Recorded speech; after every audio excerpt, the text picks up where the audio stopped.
Oh, Katie, you make terrible choices. Yo, Jess. Do you know what day it is? What? Oh boy, oh boy, oh boy!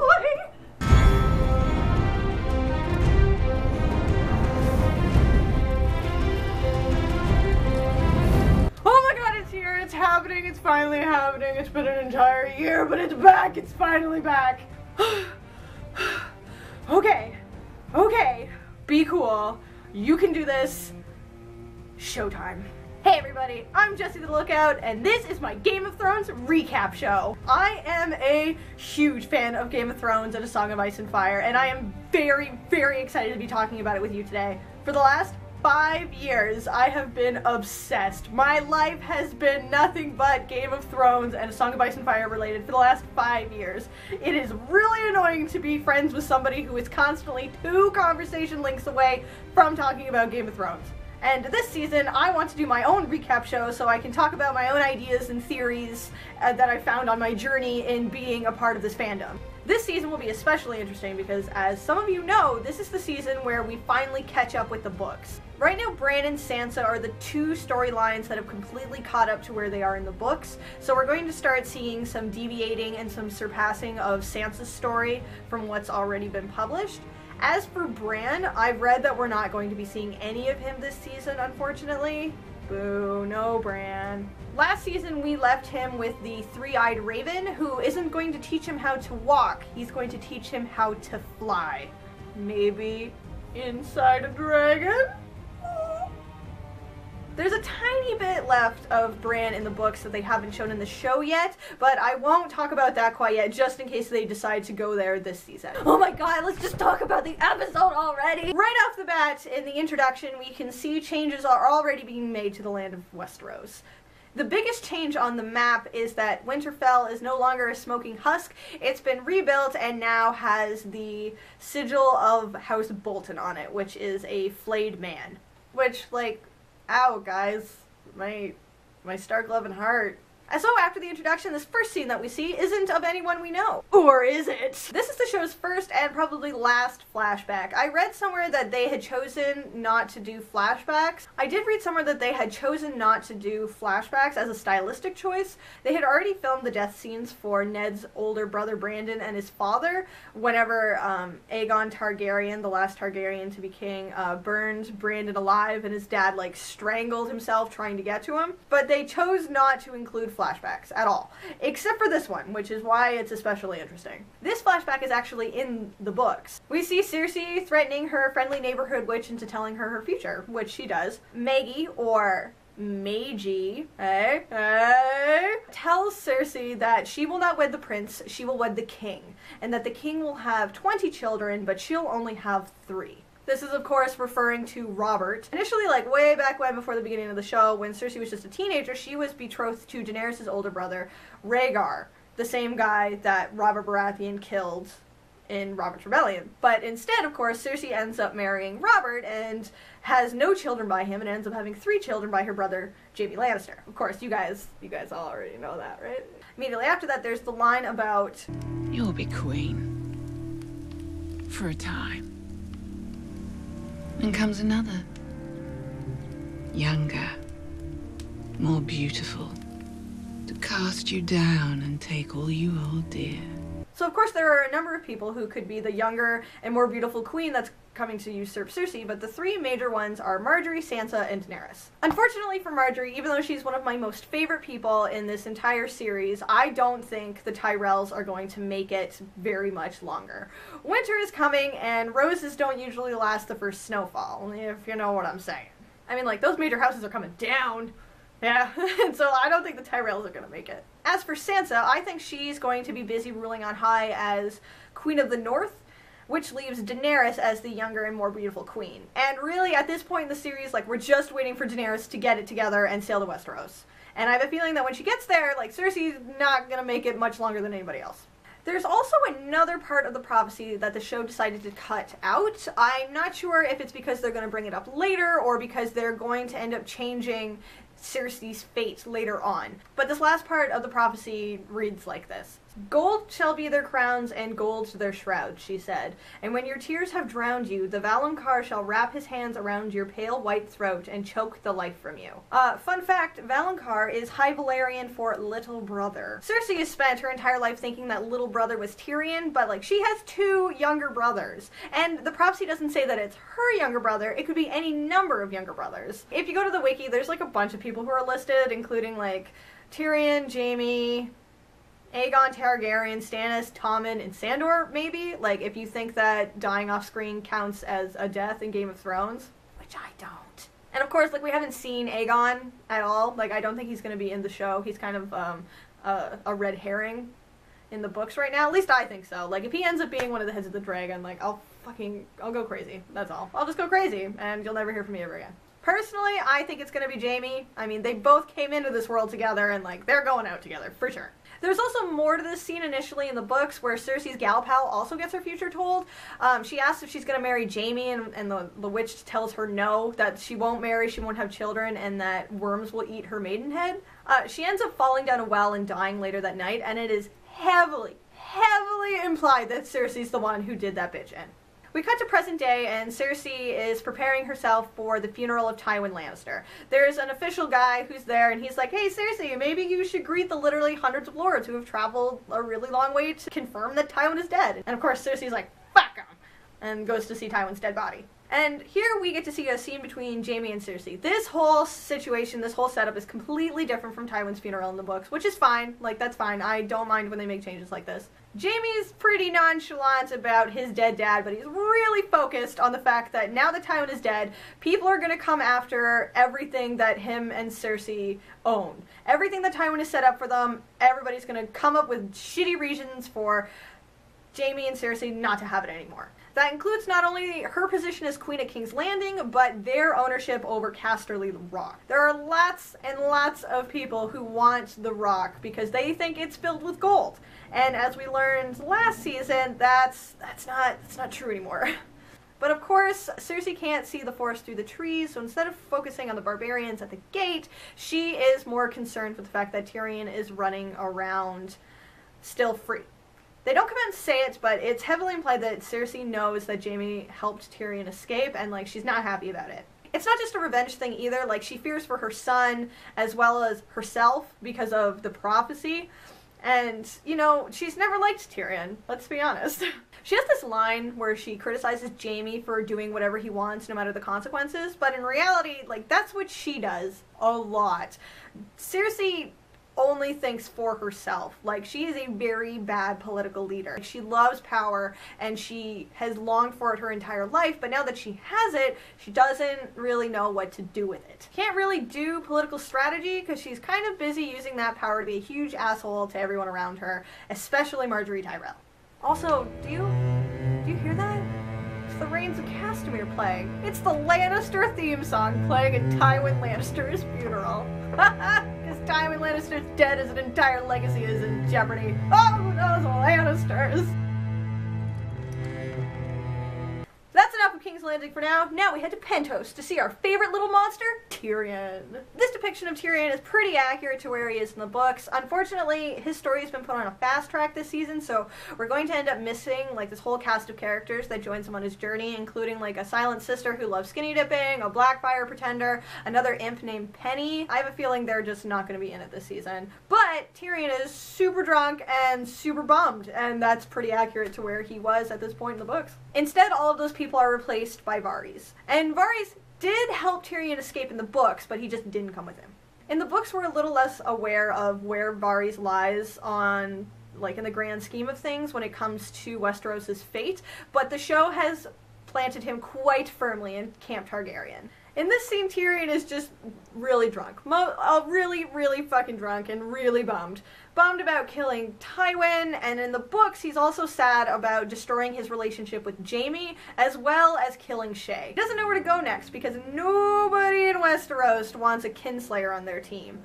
So at this point, Tyrion's pretty directionless. This is where we would have a wherever horrors go moment, But since Tysha was cut out of the end of season 4, we just have Tyrion being generally lost and confused and tossing his cookies. And then going back to wine, because that's how low he is right now. This was a really solid introduction to Tyrion's story this season, but one thing that really irritated me, and it's something that's irritated me this entire show, is their cutting. We have this long drawn out reveal of Tyrion and his feelings and coming out of the box, and then we are given this establishing shot and we get it for like 2 seconds and it's just gone. Come on guys, sell it, let it sink in. You paid a lot of money for these sets. Let me look at them. I want to look at these sets. They're gorgeous. You made them.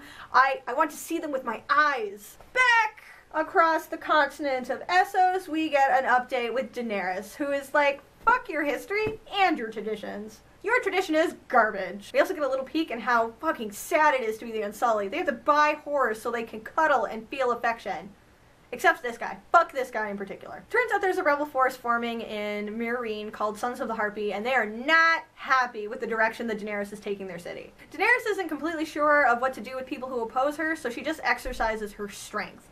Right now she thinks that being firm and unwavering, that people will see her as powerful and not oppose her. Which, you know, that only works for so long. Also, just super quickly on the scene that followed immediately after that, it's just, we have Miss Sandy, like, going up to Grey Worm and the other Unsullied and being like, why do Unsullied go to brothels? Why would they do that? That doesn't make any sense. And Grey Worm's like, I don't know, I'm leaving, bye. And like, poor Miss Sandy's just left standing there like, well, maybe we could try doing that sometime, whatever it is, together, you and me? No? Oh, alright, bye. Poor girl. Next up, Jon Snow on the wall as he tries really hard not to murder the kid who killed his girlfriend. Look, it's Ghost! Good thing they managed to squeeze you in there, buddy. It's not like you hold any metaphorical weight for all of the Stark children or anything. We get a brief political lesson from San, who explains that this piece of shit is currently Lord Commander, but only temporarily, because they're gonna have to nominate a new Lord Commander soon, but unfortunately, their nominations aren't super great, because you've got this jerk and Alistair. And if we remember from last season, Sir Alistair is a coward. He hid during the battle on the wall with Gilly. So like, fuck this guy. Melisandre shows up to talk to Jon and take him to Stannis to talk about the current situation with the wildlings. What I think is interesting is that she came to Jon and not the current Lord Commander, because girl probably knows that Jon is sympathetic to the wildling cause. But before we get to that, we have to endure the most awkward elevator ride in all of Westeros. Are you a virgin? No. Good. Like, why? Why did you ask that? You two better not have sex this season, because that is the worst crack pairing ever. Fucking gross, Melisandre. Did anyone else notice how dark Melisandre's palette is this season? That looks like a black wig to me. And that's definitely a black dress. I noticed a palette shift for a lot of characters this season, but I think I'll touch on that a little bit later. Stannis is on top of the wall, because, like, where else would he be? He wants Jon to convince the wildlings to bend the knee to him so he can use them as an army to take Winterfell. And if they don't, he's gonna burn Mance Rayder, the king beyond the wall. Jon isn't super into that idea because burning is not, it just doesn't sound like fun. It's not a good time. So the reason Jon is so sympathetic to the wildling cause is because he spent so much time with them, and he understands that the only difference between us and them is that they were born on one side of the wall and everybody in Westeros was born on the right side of the wall. And besides, like, when winter comes and all those wildlings are on the wrong side of the wall, they're all gonna get turned into whites. And then you'll have, like, 200,000 white wildlings ascending on Westeros. And that's not gonna be fun for everybody. So if they just let the wildlings on the other side of the wall, it'll be win-win for most people. Except the people whose lands the wildlings will probably pillage. But, you know, you win some, you lose some.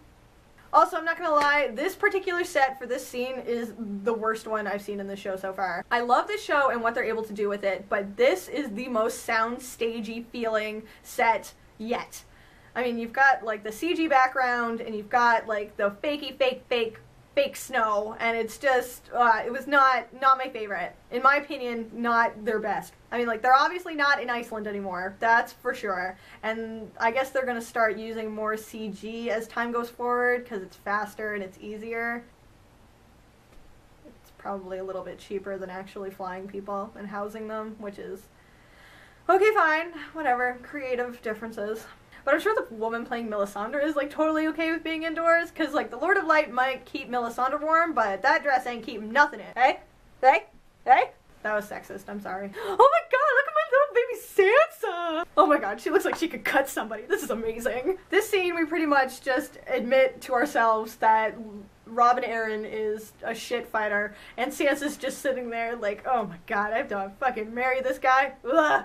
Ugh. Though the line, like, swings a sword like a girl with palsy. I'm not impressed, guys. That's tacky. I know people aren't always sensitive to things like that, but like, that's really just tasteless to me. Couple of cute things in this scene.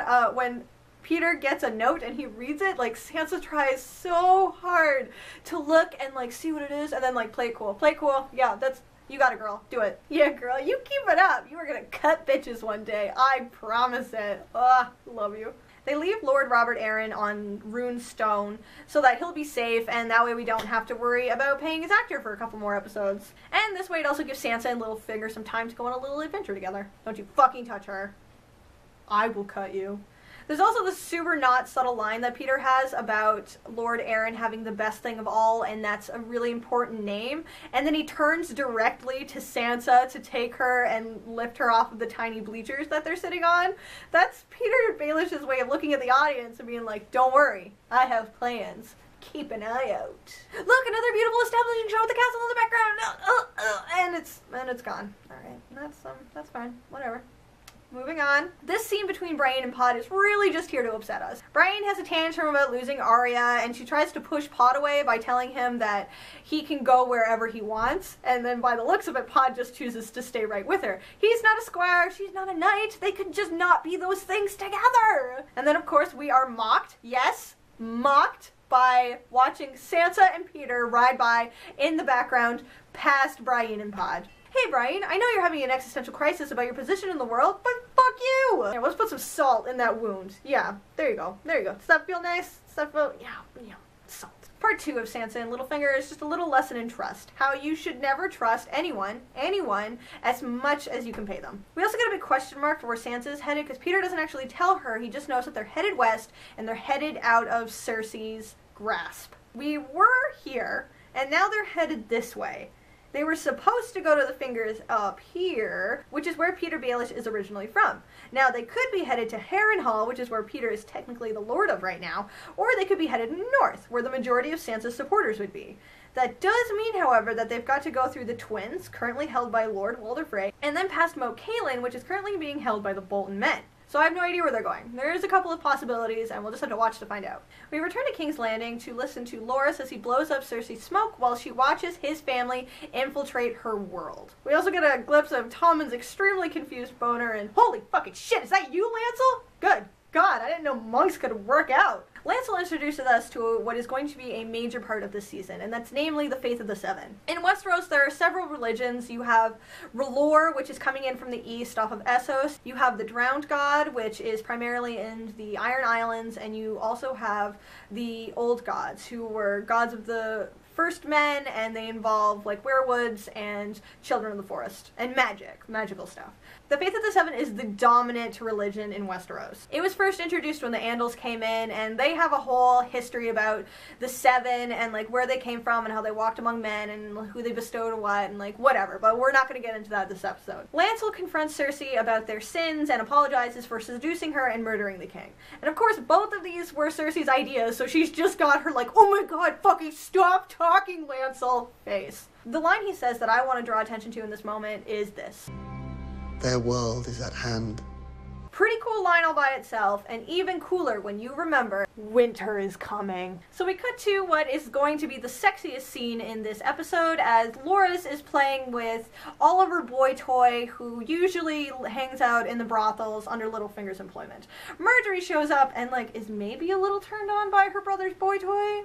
I don't know, weird. She kicks him out, regardless. What's really revealed in this scene is the gigantic difference between how Loras and Margaery play the game. As far as Loras is concerned, everybody knows everything, so secrets are pointless. Which is like, oh my Oh my god, Loras, good thing you are pretty. I mean, not my taste, but like, god damn it, you're stupid. Though in this scene we do get to see how much Loras and Margaery care about each other. Loras is willing to stay betrothed to Cersei and marry her so that he can take her to Highgarden and get Cersei out of Margaery's hair. Well, then Margaery hits us with this line. Perhaps. Sounds like the Grand Tyrell conspiracy is underway. There's a big difference between Loras in the show and Loras in the books. Mostly that Loras is never betrothed to Cersei at all in the books. I won't go into why he's not betrothed to Cersei. It's the same reason that he couldn't marry Sansa either. But just in case that becomes a plot point later this season, I won't go into it. We'll see though. I might bring it up again later if it turns out that that's not gonna happen. But anyway, I just want to let you know the betrothal, not a thing in the books. Back in Pentos, Tyrion and Varys trade nicknames, and Varys flirts with Tyrion a little bit, telling him how cool he is, and how talented he is, and how important he is, and how smart and compassionate he is, telling him what a good leader and advisor he'd be. Not for anyone in Westeros. For the Mother of Dragons! This is a plot point we have not made it to in the books yet, but we have been anticipating for so long. It's been theorized that the dragon has 3 heads, just like Aegon Targaryen and his sisters did when they rode into King's Landing 300 years ago. So Dany has 3 dragons, and if she rides 1 dragon, who's gonna ride the other 2? So off Tyrion goes to Meereen. Don't get too excited though, because this is where he is, and this is where he's going. Could take a while. Speaking of Meereen, more of Dany talking. She's not a politician, she's a queen, blah blah blah blah blah. Honestly, Dany's story is kind of boring to me because like I want her to get her ass over to Westeros, but she has to practice first. She has to practice being a shitty queen on cities that don't matter so that when she goes to Westeros, she can be a real queen. Plus, she's got this whole thing about like not abandoning the children that she freed and like whatever. The biggest problem in Daenerys' world right now is the fighting pits. The thing with the fighting pits is they used to be used primarily for slaves. Slaves would fight each other, people would bet on them, they'd make money. It was a good time for everybody except the slaves. His whole thing is that there are warriors who want to be paid to play in the fighting pits. But Daenerys isn't into the whole cockfighting thing, so Hissar tries really hard to convince her, and she just fucking looks at him like, did I fucking stutter, bitch? And so he drops it. But then, of course, later that night, her boy toy Dario's like, you should do it because I was in the fighting pits and it made me stronger and then I got to be here, which was awesome. Plus, you're not the mother of Unsullied and the slaves. You're the fucking mother of dragons. So, I'm pretty sure because we have to, Daenerys goes to see the dragons. Viserion and Rhaegal are like clearly very excited to see her. Like she gets startled in the scene and books it, but I mean if they wanted her dead, she would be dead. I mean they're babies. They're babies who haven't seen their mother in months, they've been in the dark, and now they hear her voice and they see her and they get really excited. Poor babies. They're just a couple of kids who just want their moms. This whole series is about characters who just want their moms. Wow, Dany's wearing a lot of white this season. Interesting.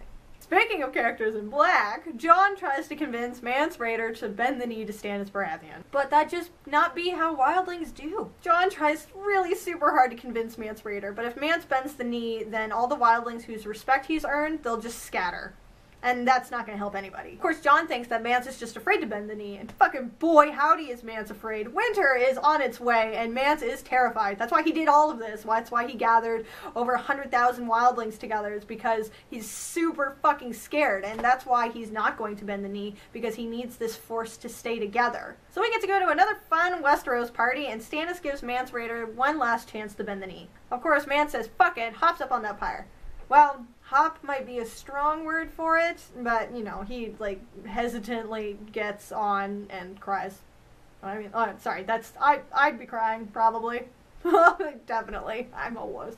Melisandre gives the wildlings an extra special talk about choosing light over darkness and lights Mance up. Jon, regular buzzkill, shoots Mance right in the chest. Because Jon might be one of the few men around who aren't total garbage. Yeah, what'd you do for that for? It's just getting good. Who's the sword in the darkness now, Stannis? Huh? I like that the music cuts out here just to showcase how fucked up this whole situation is. Like, it's just dead silent and sound of fire. Like, you were fucking burning a man alive, you buttheads. Like, God. Be ashamed, Stannis. And that's the whole episode. Wow, that was pretty awesome. Lots of things being set up, lots of characters with big question marks above their head. We don't know where Sansa's headed off to.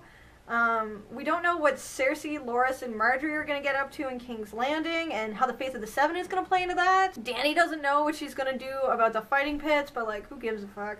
Jon is up to his eyeballs in bullshit right now. Really, the only character we can say that we know for sure where they're going is Tyrion. And, like, even then, like, it's gonna be a while before he gets to Meereen. Lots to look forward to this season. Though, I will say, no Arya, no Bran, no Sand Snakes and Dorne, no Boltons or Theon, no update on Sir Robert Strong. Well, I mean, Gregor Clegane, the Mountain. My predictions for the next episode is that there's gonna be lots of Arya in Bravos.